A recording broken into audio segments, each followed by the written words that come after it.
students at his high school earlier this year. The school is in Khyber Pakhtunkhwa province. Police said Aitazaz Hassan saw the bomber moving toward the building's entrance. The attacker looked suspicious to Aitazaz, who tried to stop him. That is when the bomb exploded. The attacker was killed, and Aitazaz died later in a hospital.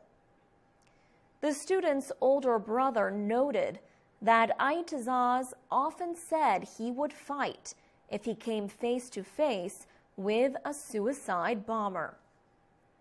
Provincial Governor Shauqatullah Khan visited the home of the boy.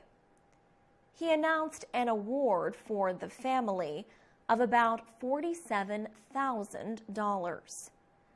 Governor Khan told VOA that the sacrifice of children like Aitazaz Hassan is a cause for national pride and a great honor for his village. Prime Minister Nawaz Sharif declared earlier that the student should be honored with Pakistan's highest award for bravery. Reports say the honor is expected to be presented to the boy's family on March 23rd.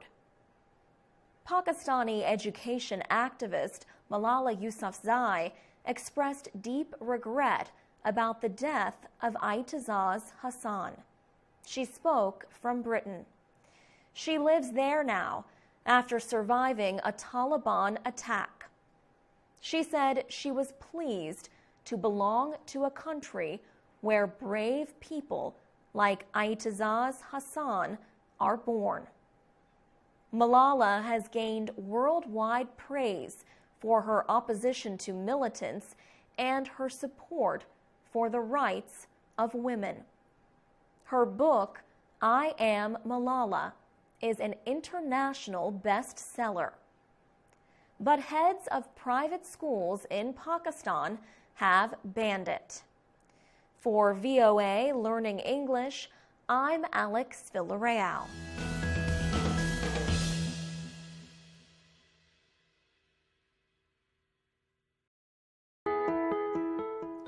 From VOA Learning English, this is the Agriculture Report. Some weeds are strong enough to resist weed-killing products called herbicides. But researchers are finding natural ways to deal with these unwanted plants. Stephen Mirsky is a scientist with the United States Department of Agriculture.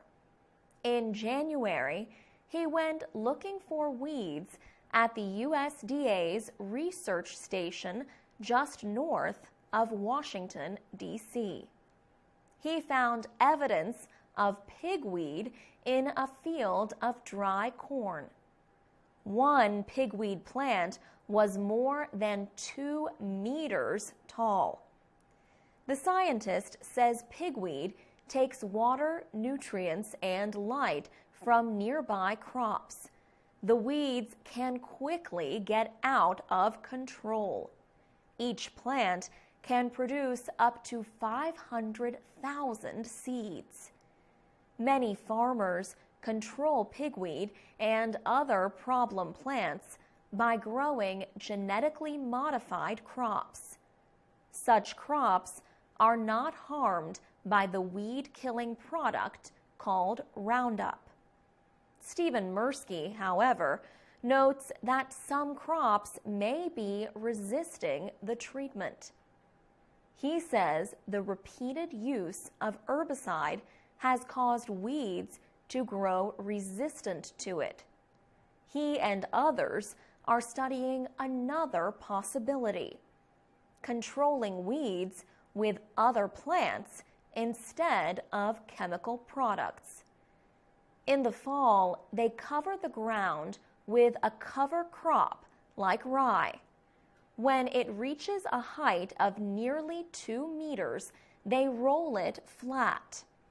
The rye crop keeps the ground cool and builds up the soil. The cover crop stops some weeds from reproducing. Later, a machine cuts through the protective mat to plant the crop, which grows through the summer. Stephen Mirsky says this could greatly increase production of organic crops without using herbicides. He says the method will not work everywhere, but where it succeeds, it offers farmers a new tool. For VOA Learning English, I'm Alex Villarreal.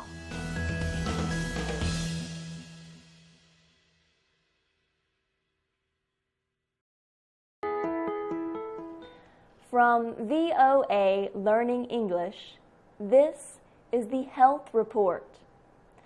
Some kinds of mental skills naturally decrease as people get older.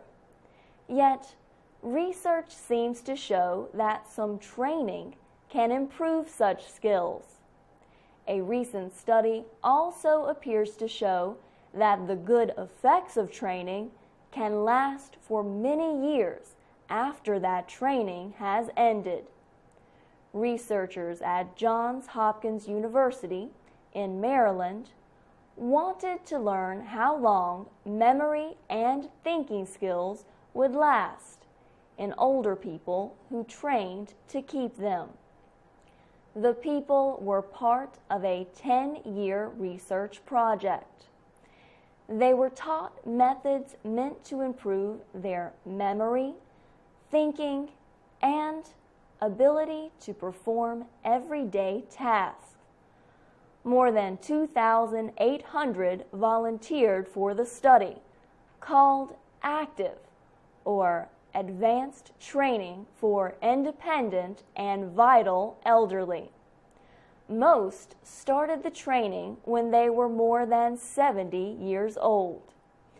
The volunteers took one of several classes meant to help them keep their mental abilities. One class learned skills including how to remember word lists. Another group was trained in reasoning. A third group received help with speed of processing, speed of receiving, and understanding information. A fourth group, the control group, did not get any training. Earlier results had established that the training helped for up to 5 years. Lead researcher George Rebop now says the training continued to be effective a full 10 years later.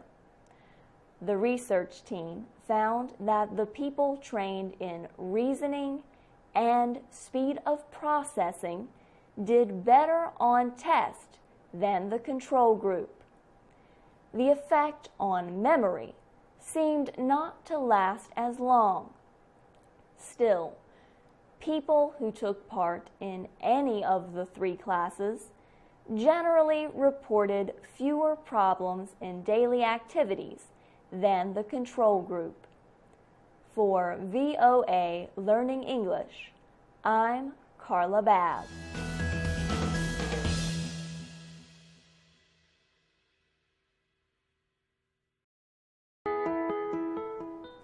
From VOA Learning English, this is the Technology Report. The clothing and textile industry in the United States is growing again. VOA visited the southern state of North Carolina to learn about changes in manufacturing there. The number of factories there had decreased because of competition with factories in countries where wages are low. Clothing and cloth manufacturing was once one of the biggest and most important industries in the state. The industry has reinvented itself using technology and